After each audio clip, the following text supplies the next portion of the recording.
മിഴി നിറയാതെ. പാർവതിയമ്മ അവരെ സ്വീകരിക്കാനായി പുറത്തേക്കിറങ്ങി വന്നു. പാർവതിയമ്മ അവരെ ക്ഷണിച്ചു. വേണു പുറത്തു തന്നെ നിൽക്കുന്നത് കണ്ട് പാർവതിയമ്മ ഒരിക്കൽ കൂടി ക്ഷണിച്ചു. കയറി വരൂ. എന്താ അവിടെ തന്നെ നിന്നത്? ഒന്നുമില്ല, അയാൾ പറഞ്ഞു. അപ്പോഴാണ് പാർവതിയമ്മ ശരിക്കും അയാളെ ശ്രദ്ധിച്ചത്. പാർവതി അയാളെ കുറേ പ്രാവശ്യം ശ്രദ്ധിച്ചു നോക്കി.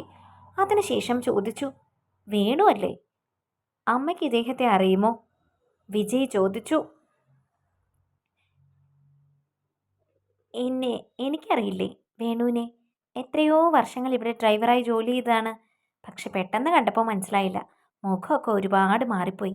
വീട് കണ്ടപ്പോഴാണ് ഇവിടേക്കാണെന്ന് എനിക്ക് മനസ്സിലായത്, വേണു പറഞ്ഞു. ഇവിടുത്തെ കുഞ്ഞാണ് ആദി സാറെന്ന് എനിക്കറിയില്ലായിരുന്നു. കുട്ടിക്കാലത്തെ കണ്ടതല്ലേ. വേണുചേട്ടൻ ഇവിടെ ജോലി ചെയ്തിട്ടുണ്ടോ?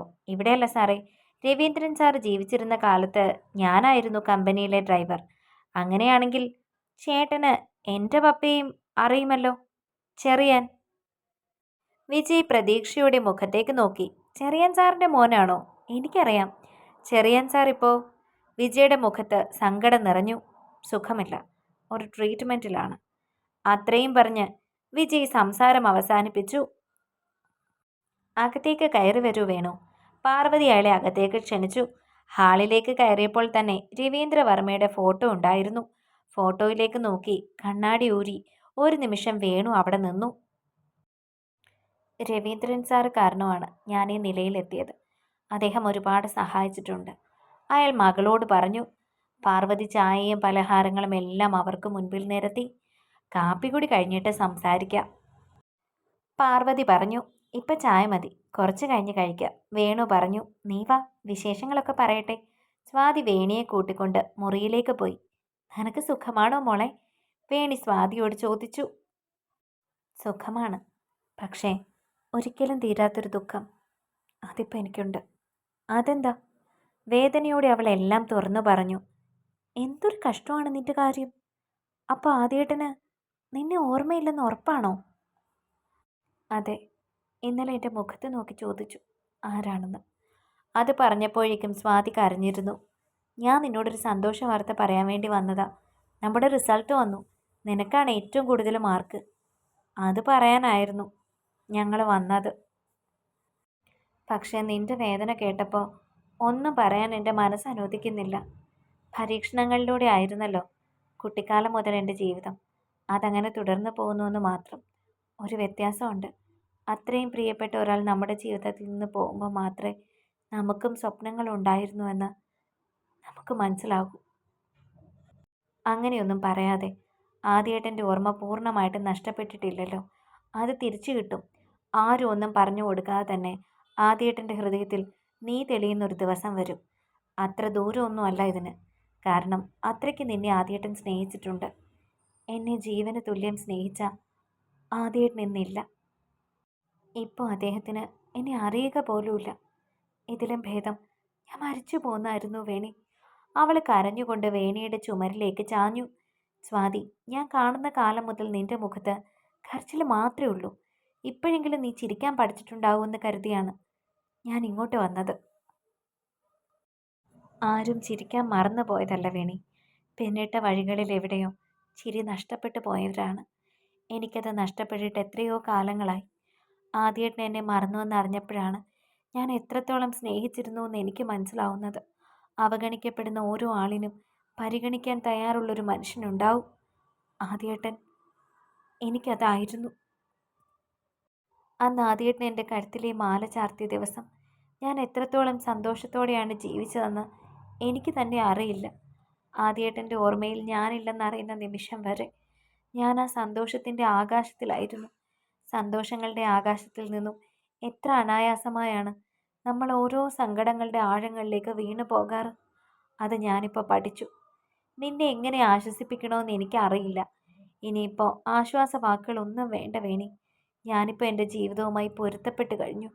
ഒരു പ്രശ്നം കഴിയുമ്പോൾ മറ്റൊരു പ്രശ്നം ജീവിതത്തിൽ ഉടനീളം ഉണ്ടാകും. ഒരു പക്ഷേ എൻ്റെ മരണം വരെ അങ്ങനെയായിരിക്കും. ഞാനിപ്പോൾ തിരിച്ചറിവിനെ അംഗീകരിക്കാൻ തുടങ്ങി. തിരിച്ചറിവുകളാണ് അതിജീവനത്തിൻ്റെ ആദ്യ പാഠം. നീ ഒരുപാട് മാറിപ്പോയിരിക്കുന്നു സ്വാതി.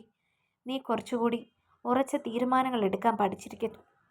മതി, ഒരു ബോൾഡ്നെസ്, അത് നിനക്ക് കിട്ടിയാൽ മതി. പെട്ടെന്ന് ആദ്യേട്ടന് സുഖാകും. എൻ്റെ മനസ്സ് പറയുന്നു. അങ്ങനെ തന്നെ സംഭവിക്കട്ടെ. മോൾ ഇവിടെ ഇരിക്കുകയാണോ? കൂട്ടുകാരിക്ക് കഴിക്കാൻ എന്തെങ്കിലും എടുത്തു കൊടുക്ക്. വാ മക്കളെ, കഴിക്കാം. പാർവതിയമ്മ അവിടേക്ക് വന്നു. ഇരുവരും ഹാളിലേക്ക് പോയി. അവിടെ വേണു സ്വാതിയുടെ മാർക്കിനെ പറ്റിയും മറ്റും സംസാരിക്കുകയായിരുന്നു. എല്ലാവരും കഴിക്കുന്നതിനിടയിൽ വെള്ളമെടുക്കാനായി അടുക്കളയിലേക്ക് പോയതായിരുന്നു സ്വാതി. അടുക്കളയിൽ നിന്നും ആരും അവളുടെ വായിൽ അമർത്തിപ്പിടിച്ച് അവളെ വലിച്ചു. അവൾ പുറകിലേക്ക് മലച്ചു. അവൾ പിന്തിരിഞ്ഞു നോക്കിയപ്പോൾ മുൻപിൽ ആദി. അവൾ ആകെ ഞെട്ടി വിറച്ചുപോയി. പേടിച്ചു പോയോ? അവൾ വിശ്വാസം വരാതെ അവനെ തന്നെ നോക്കി. പേടിക്കണ്ട, ഞാൻ തന്നെയാണ് നിന്റെ ആദിയേട്ടൻ. പറഞ്ഞത് വിശ്വാസം വരാതെ സ്വാതി നിന്നു. ആദ്യം അവളുടെ നെറ്റിയിൽ ഒരു ചുംബനം നൽകിക്കൊണ്ട് പറഞ്ഞു, എന്താ ഇപ്പോഴും വിശ്വാസം വന്നില്ലേ?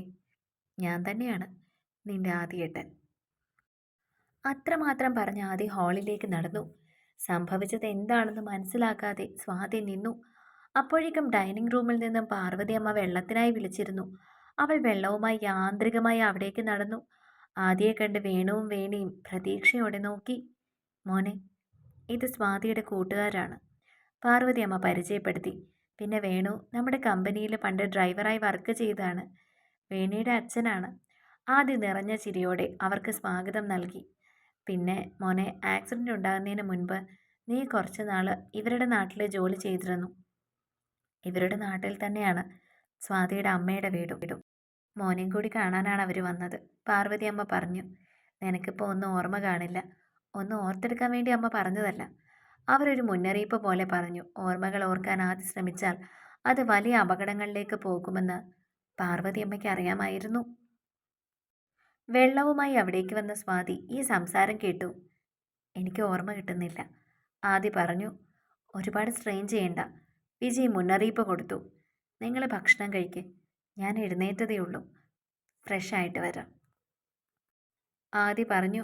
പോകും വഴി സ്വാതിയെ ഉളികണ്ണിട്ട് ആദ്യം ഒന്ന് നോക്കി. ഇവരെ ഓർമ്മയില്ലെന്നാണ് ആദ്യം പറഞ്ഞത്. പക്ഷെ കുറച്ചു മുൻപ് സംഭവിച്ചതൊക്കെ എന്താണ്? സ്വാതി ഓർത്തെടുത്തു. എന്താണ് സംഭവിക്കുന്നതെന്ന് മനസ്സിലാകാതെ സ്വാതി നിന്നു. ഭക്ഷണം കഴിച്ചതിന് ശേഷം ഹാളിലിരുന്ന പാർവതി അമ്മയോട് സംസാരിക്കുകയായിരുന്നു വേണു. മുറിയിലിരുന്ന് കുശലാന്വേഷണങ്ങൾ പറയുകയായിരുന്നു വേണിയും സ്വാതിയും. വേണി എന്തൊക്കെയോ പറയുന്നുണ്ടെങ്കിലും സ്വാതിയുടെ മനസ്സ് അവിടെ എങ്ങും ആയിരുന്നില്ല. കുറച്ചു മുൻപ് സംഭവിച്ചത് എന്താണെന്ന് മനസ്സിലാകാതെ ഉഴലുകയായിരുന്നു അവളുടെ മനസ്സ്. നീ എന്താ ഒന്നും പറയാതിരിക്കുന്നത്? ഞാൻ എന്തെല്ലാം കാര്യങ്ങൾ പറഞ്ഞു? വേണി ചോദിച്ചു. നീ എന്താ പറഞ്ഞത്? ഞാൻ ശ്രദ്ധിച്ചില്ല. ഈ ലോകത്തൊന്നുമില്ലേ സ്വാതി? എനിക്കറിയാം നിന്റെ വിഷമം എന്താണെന്നുള്ളത്. അത് മാറും. സമാധാനമായിട്ടിരിക്കെ. പാർവതി തമ്പുരാട്ടിയോട് ഒരു കാര്യം കൂടി പറയാനാണ് വന്നത്. വേണു മുഖവരയിട്ട് തുടങ്ങി. എന്താണ് വേണു? അവർ ചോദിച്ചു. മോൾക്കൊരാഗ്രഹം. അവളും സ്വാതിയും ഒരുമിച്ച് കളിച്ച് വളർന്നവരല്ലേ. ദത്തനെ ഭയന്നായിരുന്നു ഇത്ര കാലവും സ്വാതി വീട്ടിൽ നിൽക്കാതിരുന്നത്. ഞങ്ങൾ നിർബന്ധിച്ചെങ്കിലും അവൾ കൂട്ടാക്കിയില്ല. അവൻ ഞങ്ങളുടെ വീട്ടിൽ വന്ന് പ്രശ്നം ഉണ്ടാക്കുമെന്ന ഭയമായിരുന്നു സ്വാതിക്ക്. പക്ഷേ ഇനി പേടിക്കേണ്ട കാര്യമില്ലല്ലോ. വിവാഹത്തിന് മുൻപ് സ്വാതി ഇവിടെ നിൽക്കുന്നത് അത്ര നല്ല തീരുമാനമാണെന്ന് എനിക്ക് തോന്നുന്നില്ല. നിങ്ങളുടെ കുടുംബകാര്യത്തിൽ എനിക്ക് അഭിപ്രായം പറയാമോ എന്നറിയില്ല. പക്ഷേ സ്വാതിയെ ഞാൻ എൻ്റെ സ്വന്തം മോളെ പോലെയാണ് കരുതുന്നത്. അതുകൊണ്ടാണ് പറയുന്നത്. സ്വാതിയെ ഞങ്ങളുടെ കൂടെ വിടും. അവൾ വീട്ടിൽ നിൽക്കട്ടെ. ആദി സാറിൻ്റെ ഓർമ്മ തിരിച്ചു കിട്ടി കഴിയുമ്പോൾ ഇവരുടെ വിവാഹത്തിൻ്റെ കാര്യത്തിൽ നമുക്കൊരു തീരുമാനം എടുക്കാം. അപ്പോഴേക്കും സ്വാതി ഇവിടെ കൊണ്ടുവന്നാൽ മതിയല്ലോ. അതിനു മുമ്പ് ഇവിടെ നിൽക്കുന്നത് ശരിയാണോ? സത്യത്തിൽ നിങ്ങളോട് ചോദിച്ച് സ്വാതിയെ കൂട്ടിക്കൊണ്ട് പോകാൻ കൂടിയാണ് ഞങ്ങൾ വന്നത്. അവളുടെ സർട്ടിഫിക്കറ്റുകളൊക്കെ വാങ്ങണ്ടേ? പഠിത്തം ഒരിക്കലും ഒഴിവാക്കാൻ പാടില്ല. അതൊന്നും ഒഴിവാക്കില്ല വേണു. അവൾക്ക് ഇഷ്ടമുള്ള കോഴ്സ് അവൾ പറയുന്ന ഇൻസ്റ്റിറ്റ്യൂട്ടിൽ പഠിപ്പിക്കും. പക്ഷേ ഞാൻ ഇവിടെ നിന്ന് അവളെ എങ്ങോട്ടും വിടില്ല. പിന്നെ സ്വാതിയുടെയും ആദിയുടെയും വിവാഹം അതെത്രയും പെട്ടെന്ന് നടത്തിയാലോ എന്നാണ് ഞാൻ ആലോചിക്കുന്നത്. പാർവതി അമ്മ പറഞ്ഞു. ഇപ്പോഴേ വിവാഹമോ? സ്വാതി ചെറിയ കുട്ടിയല്ലേ? വേണു ചോദിച്ചു. വേണു പറഞ്ഞ പോലെ വിവാഹം നടക്കാതെ അധികകാലം സ്വാതി എവിടെ നിർത്തുന്നത് ശരിയല്ലല്ലോ. അതുകൊണ്ട് വിവാഹത്തെപ്പറ്റി ഞാൻ ആലോചിച്ചിട്ടുണ്ട്. പക്ഷെ എന്തു വന്നാലും സ്വാതിയെ ഞാൻ ഇവിടെ നിന്ന് എങ്ങോട്ടും വിടില്ല. പാർവതി അമ്മ അത് പറഞ്ഞതും വേണുവിൻ്റെ മുഖം ഇരുളുന്നത് വിജയ് ശ്രദ്ധിച്ചു. കുറേ നാളുകൾ കാത്തിരുന്ന് എനിക്ക് ലഭിച്ചതാണ് അവളെ. ഇനി ഞാൻ അവളെ നഷ്ടപ്പെടുത്തി കളയില്ല. ഈ സംസാരം കേട്ടുകൊണ്ടാണ് വേണിയും സ്വാതിയും അവിടേക്ക് വന്നത്. അതുതന്നെയാണ് അച്ഛാ നല്ലത്. സ്വാതിയുടെ സാമീപ്യം ഉണ്ടാകുമ്പോൾ ആദിച്ചേട്ടന് ഇമ്പ്രൂവ്മെൻ്റ് ഉണ്ടാവും, വേണി പറഞ്ഞു. കുറേ നേരം കൂടി അവിടെ ഇരുന്ന് എല്ലാവരും സംസാരിച്ച ശേഷം ഉച്ചയോടെയാണ് വേണുവും വേണിയും അവിടെ നിന്നും യാത്ര തിരിച്ചത്. പോകുമ്പോൾ വേണിയുടെ അമ്മയ്ക്ക് കുറേ സാധനങ്ങൾ സ്വാതി പാക്ക് ചെയ്ത് വേണിയുടെ കയ്യിൽ കൊടുത്തു വിട്ടിരുന്നു. ഒപ്പം വല്യമ്മയ്ക്ക് കുറേ സാധനങ്ങൾ അവൾ കൊടുത്തിരുന്നു. വേണുവിൻ്റെ മുഖത്ത് മാത്രം സന്തോഷം ഉണ്ടായിരുന്നില്ല. അയാൾക്ക് സ്വാതിയുടെ ഭാവിയിൽ ആശങ്കയുണ്ടെന്ന് പാർവതി അമ്മയ്ക്ക് തോന്നിയിരുന്നു. ഇറങ്ങാൻ നേരം വിജയുടെ കാറിൽ കയറുന്നതിന് മുൻപ് വേണുവിനോടും വേണിയോടും പാർവതിയും സ്വാതിയും ഒരിക്കൽ കൂടി യാത്ര പറഞ്ഞിരുന്നു. അവരെ യാത്രയാക്കാൻ ആദ്യം ഇറങ്ങി വന്നിരുന്നു. അങ്ങോട്ടുള്ള യാത്രയിൽ കൂടുതലും വേണുവും വേണിയും നിശബ്ദരായിരുന്നു. എന്താ നിങ്ങൾ രണ്ടുപേരും ഒറ്റയ്ക്ക് വന്നത്? വേണിയുടെ അമ്മയെ കൂട്ടാമായിരുന്നില്ലേ? വിജയ് ഒരു കുശലാന്വേഷണം പോലെ വേണുവിനോട് തിരക്കി. അവൾക്ക് അങ്ങനെ പുറത്തു പോകുന്നത് ഇഷ്ടമല്ല, അതുകൊണ്ടാണ് കൂട്ടാതിരുന്നത്, പ്രത്യേകിച്ച് ദൂരയാത്ര.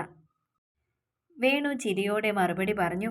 വേണുവിനോട് ഓരോ കാര്യങ്ങൾ സംസാരിക്കുന്നുണ്ടെങ്കിലും അറിയാതെയൊക്കെ വിജയുടെ നോട്ടം പുറകിലിരുന്ന വേണിയുടെ മുഖത്തേക്ക് പോകുന്നുണ്ടായിരുന്നു. വേണിയും അത് കണ്ടിരുന്നു. ഇരുവരെയും തമ്പാനൂർ ബസ് സ്റ്റാൻഡിൽ കൊണ്ട് നിർത്തിയതിന് ശേഷം വിജയ് പറഞ്ഞു, ഇവിടെ നിന്നാ ബസ് കിട്ടും. ശരി സാറേ, ഇനി ഞങ്ങൾ പൊയ്ക്കോളാം, വേണു പറഞ്ഞു. പോകുന്നതിന് മുൻപ് വേണു വിജയനോട് പറഞ്ഞു, സാറേ ഞാൻ പറഞ്ഞ കാര്യം പാർവതിയമ്മയോടൊന്ന് പറഞ്ഞ് മനസ്സിലാക്കണം. സ്വാതി പഠിക്കാൻ നല്ല കഴിവുള്ള കുട്ടിയാണ്. ഇപ്പോഴേ വിവാഹം കഴിച്ചാൽ പിന്നെ എന്താണെങ്കിലും വിവാഹത്തിന് മുൻപ് സ്വാതി അവിടെ നിൽക്കുന്നതും അത്ര നല്ലതല്ല. അത് ഞാൻ വേണ്ടതുപോലെ ചെയ്യാൻ വേണിച്ചേട്ടാ. അതിനുശേഷം ചേട്ടനെ അറിയിക്കാം, വിജയ് പറഞ്ഞു. അവർ പോകുന്നതിന് മുൻപ് ആരോ വിജയ് വിളിച്ചു. വിജയ് തിരിഞ്ഞു നോക്കിയപ്പോൾ doctor Chandrashekhar. Hi sir. Vijay അയാളെ വിഷ് ചെയ്തു. ഇനി നിന്നാ ഞങ്ങൾ വൈകും, വേണു യാത്ര പറഞ്ഞു. ഓക്കെ ആയിക്കോട്ടെ ചേട്ടാ. പോകുന്നതിന് മുൻപ് വേണിയും വിജയും അറിയാതെ ഒരു നോട്ടം പരസ്പരം നോക്കി. അവർ ബസ് സ്റ്റാൻഡിനകത്തേക്ക് കയറിപ്പോയി. വിജയ് ഇവിടെ? ചന്ദ്രശേഖർ ചോദിച്ചു. ഞാൻ ഫാമിലി ഫ്രണ്ട്സിനെ കൊണ്ടുവിടാൻ വേണ്ടി വന്നതാണ് സർ. എന്താ ഇവിടെ? വൈഫിൻ്റെ ബ്രദറിൻ്റെ മകൻ വരും, അവനെ പിക്ക് ചെയ്യാൻ വേണ്ടി വന്നതാണ്. പോയ ആളെ ഞാൻ എവിടെയോ കണ്ടു മറന്നതുപോലെ. ഡോക്ടർ അറിയാൻ വഴിയില്ല, ഇവിടുത്തുകാരൊന്നുമല്ല, പത്തനംതിട്ട താമസിക്കുന്നവരാണ്, വിജയ് പറഞ്ഞു. എന്താണെങ്കിലും നമ്മളൊക്കെ ഡോക്ടേഴ്സ് അല്ലേ വിജയ്? എവിടെ ഏത് നാട്ടിലും ഒരു പരിചയക്കാർ കാണില്ലേ? അതുകൊണ്ട് തന്നെയാണ് ഞാൻ പറഞ്ഞത് അറിയാൻ ചാൻസ് ഇല്ലെന്ന്. കാരണം എന്താണെങ്കിലും ഒരു സൈക്കോളജിസ്റ്റിനെ കാണാൻ വരേണ്ട ആൾക്കാരൊന്നും അല്ല. വിജയ് ചിരിയോടെ പറഞ്ഞു. താനെന്നെ ആക്കിയതാണല്ലേ? ചന്ദ്രശേഖർ ആ ചിരിയിൽ പങ്കുകൊണ്ടുകൊണ്ട് പറഞ്ഞു. പാടോ, ഒരു കോഫി കുടിച്ചിട്ട് പോവാം. വിജയ് സന്തോഷത്തോടെ ആ ക്ഷണം സ്വീകരിച്ചു. തുടരും. അടുത്ത ഭാഗങ്ങൾക്ക് വേണ്ടി ചാനൽ സബ്സ്ക്രൈബ് ചെയ്യാൻ മറക്കല്ലേ.